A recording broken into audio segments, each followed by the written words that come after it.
A billionaire was scrolling through the evening news when a face on the screen made his hand freeze over his phone. Tonight, a scene playing out across the city more and more. Jev, a family loses their home just hours before sunset.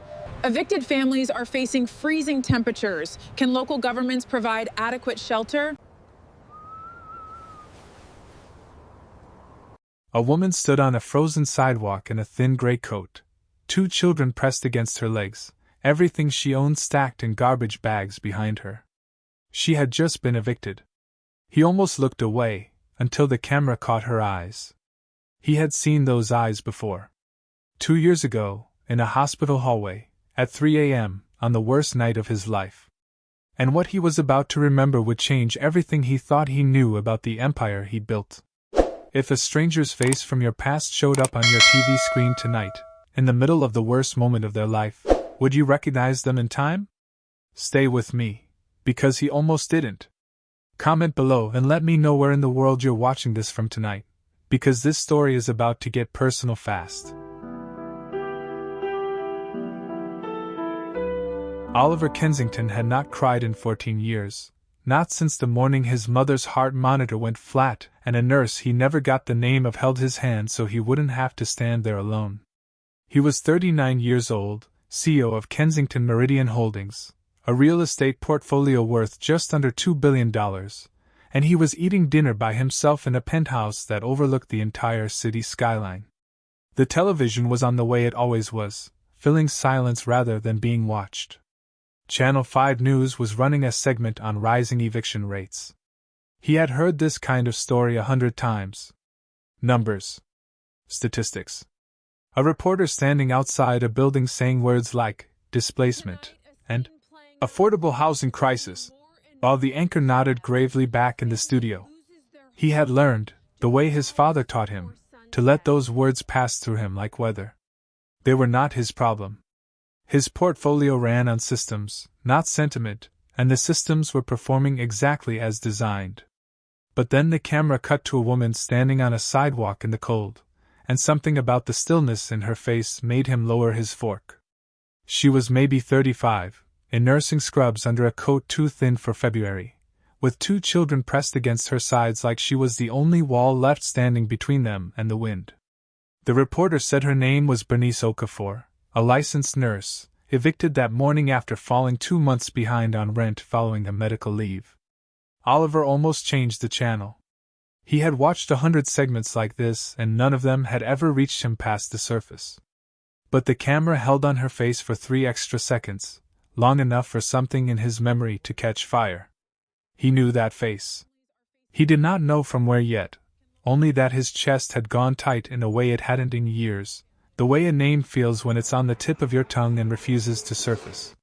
He set his fork down slowly, the metal barely making a sound against the porcelain, and leaned toward the screen like the 15 feet of distance between him and the television might close if he just looked hard enough. Then the reporter said the address, and Oliver's stomach dropped before his mind caught up to why. 2140 Delancey Row. He knew that building. He owned that building. It was one of 47 properties his company had acquired 18 months ago in a bulk purchase, managed since then by a third-party firm he had never once visited in person. He stood up from the table, his legs moving before permission arrived from his brain, and walked closer to the screen the way a man walks towards something he is afraid to confirm. The camera panned briefly to the building's entrance, brick front, a chipped number plate, a door propped open with a folding chair because the lock had been broken for months. His name was not on that door. But his signature was on the deed, buried somewhere in a stack of paperwork he had approved without reading past the purchase price. Whatever this woman's crisis was, whatever brought her to that sidewalk tonight, it had happened inside a building that answered, ultimately, to him. And then it hit him, not gradually, but all at once, the way memory sometimes arrives less like a thought and more like a physical blow. 2 years ago. A hospital hallway at 3 in the morning. His mother in a bed with tubes running into her arm, machines counting down a number he refused to accept. A nurse in blue scrubs had come out into that hallway when he could not make himself go back into the room, had sat beside him on a plastic chair without being asked, had said nothing performative, just stayed until his hands stopped shaking. He had never learned her name. He had left the hospital that week and never gone back, the way grief sometimes erases even the people who held you through it. But he remembered her eyes. The same stillness. The same quiet strength holding something enormous together in front of strangers who were watching. Oliver stood frozen in his own penthouse, staring at a stranger on television who was not a stranger at all, and understood in one terrible instant that the woman his company had just put on the street was the same woman who had once kept him from falling apart. He didn't sleep that night, and by the time the sun came up over the skyline he had already made 2 decisions that would upend everything his father built this company to believe. First, he was going to find her. Second, he needed to know exactly how a woman who had once held a stranger together in his darkest hour had fallen through every crack his own company had built into the system, and whether it was a policy that failed her, or whether somewhere, a person had simply chosen not to pick up the phone. Because if it was the second one, Oliver Kensington was about to find out exactly who that person was. 2 years earlier, Oliver Kensington had stood in a hospital corridor that smelled like antiseptic and burnt coffee, watching numbers scroll across a monitor that meant his mother was dying faster than any doctor wanted to say out loud. Eleanor Kensington had raised him alone after his father walked out when Oliver was 6, working double shifts at a textile plant until her hands cracked from the machines, saving every spare dollar so her son could go to a college she never got to see the inside of. She was the only person who had ever looked at him like he mattered before he had a single dollar to his name. Now she was 71, riddled with a cancer that had spread quietly for months before anyone caught it, and Oliver was standing outside her room at 3 in the morning because he could not make his legs carry him back through that door. His hands were shaking so badly he had to press them flat against the wall just to feel something solid. He had built an empire by that point. He had boardrooms full of people who jumped when he spoke, and none of it meant anything in that hallway. That was when a nurse walked out of the room next to his mother's, mid-shift, exhausted, her scrubs wrinkled from 12 hours on her feet, and instead of walking past him the way anyone reasonably would have, she stopped. She didn't ask if he was okay, because she could see that he wasn't, and she didn't offer some rehearsed hospital line about everything happening for a reason. She simply sat down on the plastic bench beside him, close enough that he could feel he wasn't alone, and said nothing at all for almost 10 minutes. When she finally spoke, it wasn't about his mother. She told him a story about her own grandmother, about the smell of her kitchen on Sunday mornings, about how grief doesn't ask permission before it arrives and doesn't leave on any schedule either. Oliver, a man who had not let himself cry through his father's abandonment, through 2 divorces, through the collapse of his first company, felt something crack open in that hallway and did not try to stop it. She stayed until his breathing slowed. Then her pager went off, and she was gone before he thought to ask her name. He went back into his mother's room that night and held her hand until sunrise. Eleanor Kensington died 6 days later, quietly, without waking, and Oliver spent the following weeks the way grieving people sometimes do, burying the pain under logistics, funeral arrangements, estate paperwork, board meetings he shouldn't have attended so soon. He meant to go back to that hospital and find the nurse who sat with him that night, to at least say thank you, to learn a name he could put to a face that had kept him from drowning. But weeks became months, and months became the particular kind of forgetting that isn't really forgetting at all, it's avoidance wearing memory's clothes. He told himself he would go back eventually. He never did. The hospital stayed a place he associated with the worst night of his life, and some part of him decided it was easier to let the whole memory blur at the edges than to walk back through those doors and feel it all again. What Oliver did not know, could not have known sitting in that penthouse 2 years later watching a news broadcast, was that the nurse who sat with him that night had been running on fumes for reasons that had nothing to do with him. Bernice Okafor had been working a stretch of double shifts that month to cover for 2 colleagues who'd quit without notice, taking home barely enough after student loan payments to keep her lights on, raising 2 children alone since her husband's accident 3 years earlier had left her the only income in the house. The 10 minutes she spent on that bench with a stranger in an expensive suit were 10 minutes she didn't have to spare, taken from a body that hadn't slept a full night in weeks. She never mentioned any of that to him. She simply saw a man falling apart, and did what nurses like her had always done. She gave a piece of herself away without expecting it back. She left that hallway and went home to her own children, to her own mounting bills, to a version of exhaustion Oliver never once considered existed on the other side of the kindness he received. Now, staring at a television screen 2 years later, Oliver understood the full, brutal shape of what had happened. The same woman who gave him the only comfort he'd received during the worst week of his life had spent the years since barely holding her own life together, and his company, his systems, his policies, his hired firms who never had to look anyone in the eye, had been the ones to finally knock her down. He sat with that thought until it stopped feeling like guilt and started feeling like an obligation. Somewhere in the city, or maybe already gone from it, Bernice Okafor and her 2 children were sleeping wherever a shelter or a stranger's couch would take them tonight, because a man she once saved from collapsing had never bothered to learn her name, and his empire had made sure he never had to. Oliver sat at his desk long after the television had gone dark, his laptop open to a portal he had not personally used in over a year, the master property management system his company paid a firm called Ridgeline Asset Partners $300,000 annually to operate on his behalf. He typed in the address from the news broadcast, 2140 Delancey Row, and watched the file load. Unit 4C. Tenant, Bernice Okafor. Lease start date, March of 2021. Monthly rent, $1,275. He scrolled down through the payment history and watched it scroll like a heartbeat monitor, the same one he'd stood in front of 2 years earlier praying it wouldn't flatline. Green. Green.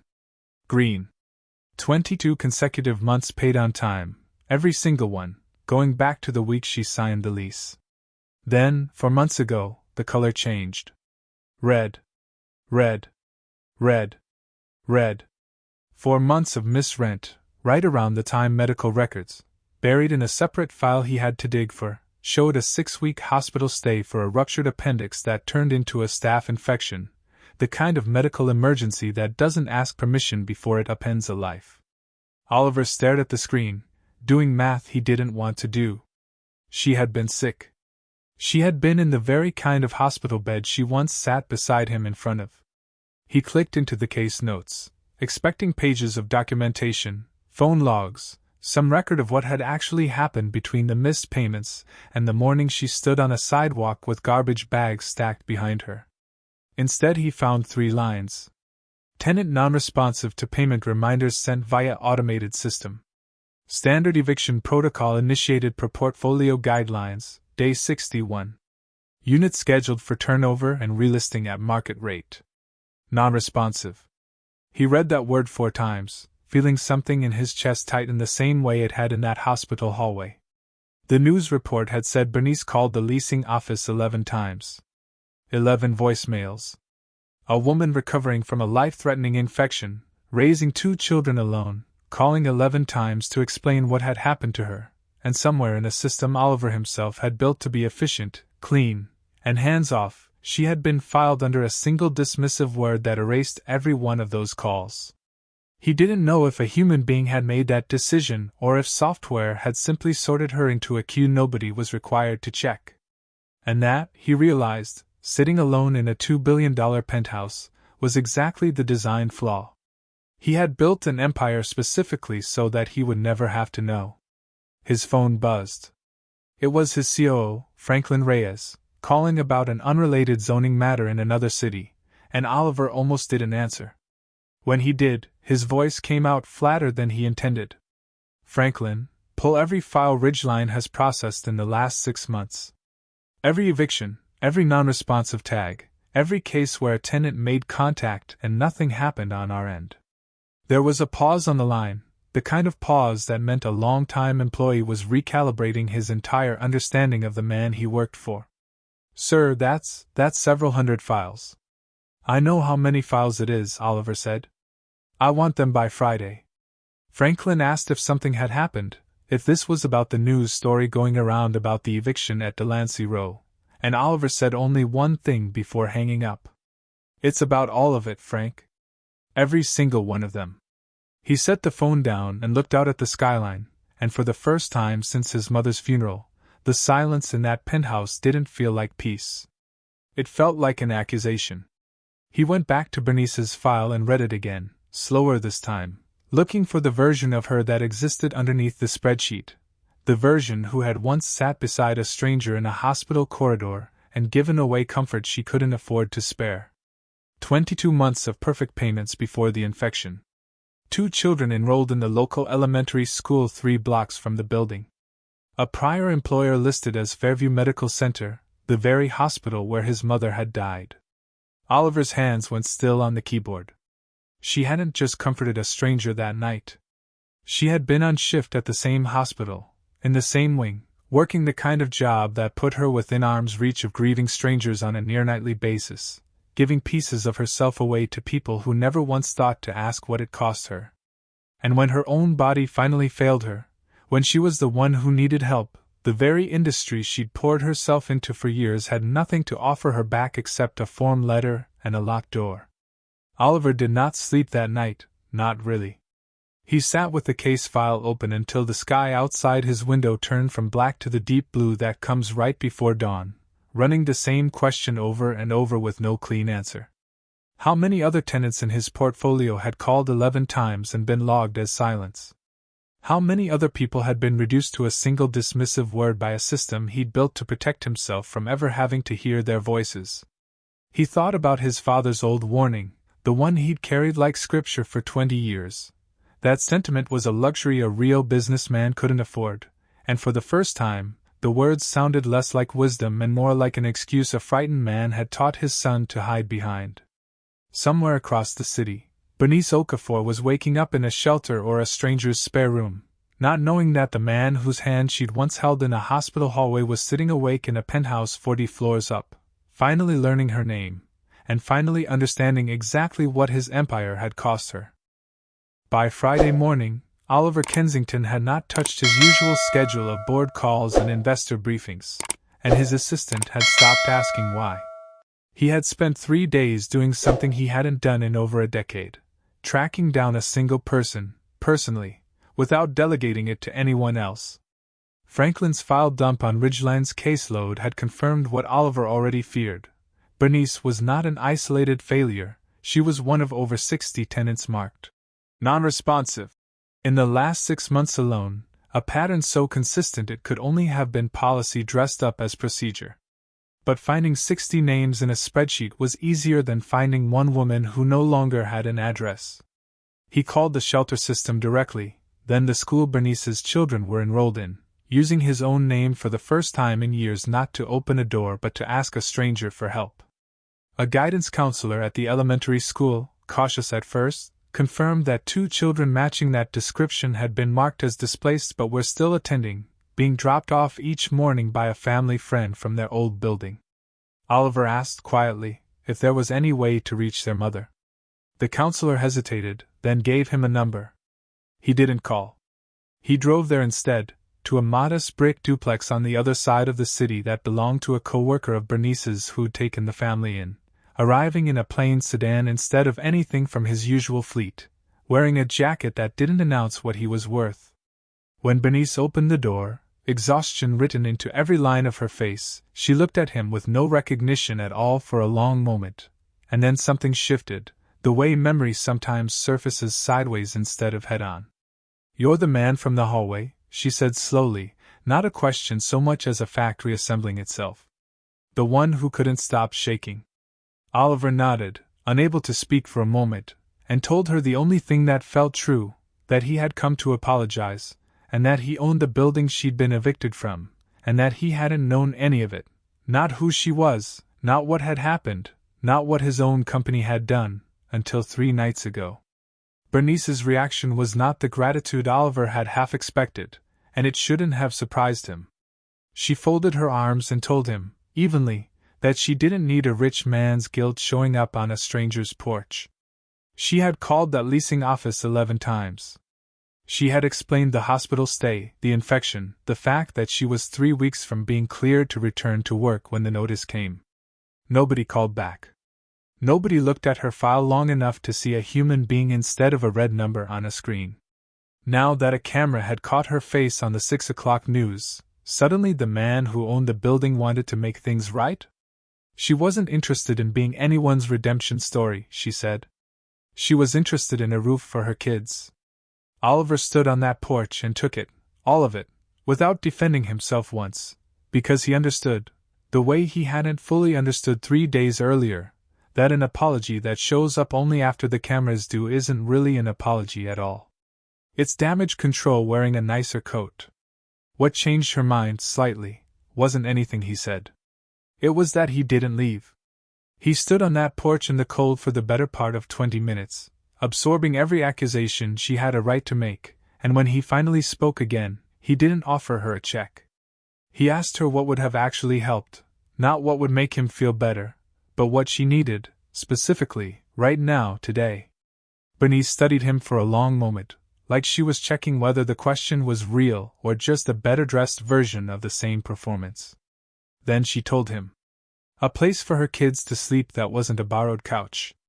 Her old unit back, or one like it, without 3 months of back-owed rent hanging over her head. And an actual person's name and number if anything ever went wrong again, not a portal, not a form, a person who would pick up the phone. Oliver wrote down every word she said on the back of a receipt from his pocket, the closest thing to paper he had, and told her he'd have an answer by Monday, not a promise, not a number, an actual plan. He left that porch different from how he'd arrived, carrying something heavier than guilt now, something closer to responsibility, and he understood that whatever came next couldn't just be about one nurse and one building. If 60 families had been swallowed by the same system that swallowed Bernice, then fixing her case alone would just be a better-funded version of the same negligence. One visible family rescued while the other 59 stayed invisible. Before we get into what Oliver decided to do about that, if this story has you invested in what happens next, hit like on this video and subscribe to the channel so you don't miss where this goes. It means more than you know and helps this story reach the people who need to hear it. Monday morning, Oliver walked into a boardroom he had not personally chaired a meeting in for over 2 years, and the first thing he did was cancel Ridgeline Asset Partners' contract, effective in 90 days, over the objections of 2 board members who reminded him the firm had saved the company millions in operating costs. Oliver told them the truth without softening it. Those savings had been extracted directly from people like Bernice Okafor, and if the board wanted to keep measuring success purely in margins, they could do it under someone else's name. The room went quiet in a way boardrooms rarely do. He laid out what he wanted instead, a program he was calling the Open Door Initiative, a direct line staffed by real employees, not automated systems, for any tenant facing a documented hardship, medical emergency, job loss, a death in the family. No tenant would be tagged non-responsive, again without a required human phone call, a required home visit if no response came, and a 60-day grace period tied to actual paperwork instead of an algorithm's calendar. Franklin Reyes, still recalibrating who his CEO had become in the span of a week, pointed out gently that this would cost the company real money, that investors would ask hard questions on the next earnings call. Oliver had already thought about that, more than he'd thought about anything in years. He told the room that Kensington Meridian Holdings would set aside 2% of annual portfolio revenue, a number he'd calculated the night before, sitting with the same case files that had kept him awake, into a tenant stabilization fund, money used specifically to cover short-term rent gaps for tenants going through documented hardship. So a medical emergency never again turned into a family standing on a sidewalk with garbage bags. It wasn't charity, he said. It was the cost of doing business with actual human beings instead of spreadsheets, a cost his father's generation had simply chosen to externalize onto the people least equipped to absorb it. One board member asked what had changed him so suddenly. Oliver said only that he'd finally read a file he should have read 2 years ago, and left it there. That same week, Bernice got the phone call she'd been promised, not from a portal, not from a form letter, but from an actual person named Denise, the newly appointed head of tenant relations, who told her that her old unit at 2140 Delancey Row was hers again, back rent cleared, first 3 months covered by the new stabilization fund while she got back on her feet. Bernice sat on the edge of her friend's guest bed, phone pressed to her ear, and cried for the first time since the eviction, not from relief exactly, but from the strange, disorienting experience of being seen by a system that had spent months treating her like a line item. Her son asked why she was crying, and she told him, honestly, that sometimes good news feels heavier than bad news, because you're not used to carrying it. Oliver didn't stop at Bernice's case, because he understood by then that fixing one visible story while 59 invisible ones stayed buried would have made him no better than Ridgeline had been. Every tenant flagged. Non-responsive. In the last 6 months was contacted personally by Denise's new team, given a real conversation and a real review of what had actually happened in their case. 14 families, it turned out, had been evicted in error entirely. Hardships that had been documented and ignored, calls that had gone unreturned exactly the way Bernice's had. 9 of those families were offered their old units back. The other 5 had already been forced into arrangements too far along to reverse, and Oliver sat with that fact instead of looking away from it, because he'd decided somewhere on that cold porch that looking away was the exact habit that had let this happen in the first place. 3 weeks later, Bernice stood in her own kitchen again, unpacking the last of the boxes a friend had helped her carry back in, her son chasing his older sister down the hallway they'd once thought they'd lost for good. She still didn't fully trust a man whose name was on the deed, not completely, not yet. Trust like that doesn't rebuild itself over one phone call and one moved back in weekend. But when Oliver texted to ask simply if the kids had settled back into their rooms all right, she found herself typing back a real answer instead of a polite one. It wasn't friendship. It wasn't yet anything with a name. But it was the beginning of something neither one of them had expected to find on the other side of an eviction notice. A small, fragile kind of trust, being rebuilt one honest phone call at a time. 6 months later, Channel 5 News ran a follow-up segment, the same station that had once shown Bernice Okafor standing on a frozen sidewalk with garbage bags stacked behind her. This time the footage was different. The reporter stood in the renovated lobby of 2140 Delancey Row, where a hand-painted sign now read, "Open Door Initiative, you are not a file number." And behind her, tenants moved through the building the way people move through a place that finally feels safe. The segment explained that Kensington Meridian Holdings had reversed 14 wrongful evictions across its portfolio in the past 2 quarters, established a tenant stabilization fund that had already kept over 200 families housed through documented medical and financial hardships, and ended its contract with the property management firm whose non-responsive policy had triggered the crisis in the first place. The anchor noted, almost in passing, that similar programs were now being studied by 2 other regional landlords watching Kensington Meridian's numbers with interest neither expected nor wanted to admit. Then the camera turned to Bernice, standing in her own kitchen this time instead of a frozen sidewalk, her children doing homework at the table behind her. She spoke for less than a minute, but every word of it mattered more than the footage that had once turned her into a headline. She said she wasn't there to make anyone feel good about a rich man's guilt. She was there because she'd made 11 phone calls that went nowhere, and somewhere behind every eviction notice in this city, there was another version of her, someone who worked hard, paid on time for years, and fell through a gap built into the system on purpose because gaps are cheaper to maintain than people are to help. She said the only thing that mattered now was whether this stayed a policy or became just a good news segment that made everyone feel better for a week. Then she looked directly into the camera and said the number for anyone watching who needed help tonight, the same one printed at the bottom of the screen, because a story wasn't worth telling if it didn't send help to someone who needed it more than she once did. Oliver watched that segment alone in his penthouse, the same room where he'd first seen her face 2 years, no, 6 months, after everything began. And for the first time since his mother died, the silence in that room didn't feel like something to fill with a television. It felt like something he'd earned the right to sit inside of. He didn't need credit for what happened next in that building, and mostly, he didn't take any. He kept Denise's team running the same way, kept the fund growing, and made sure his name stayed off every press release Bernice hadn't personally approved. Some debts, he'd learned, you don't repay by making sure people know you paid them.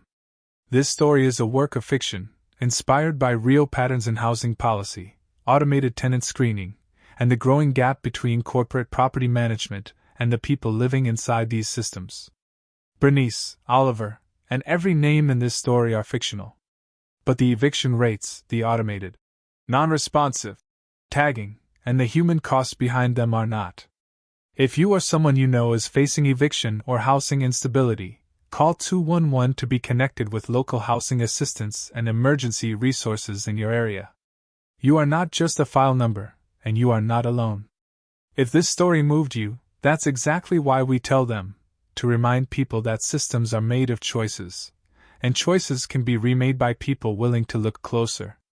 Like this video, subscribe to the channel, and drop a comment telling us which chapter hit you the hardest. It helps this story find the people who need to hear it tonight.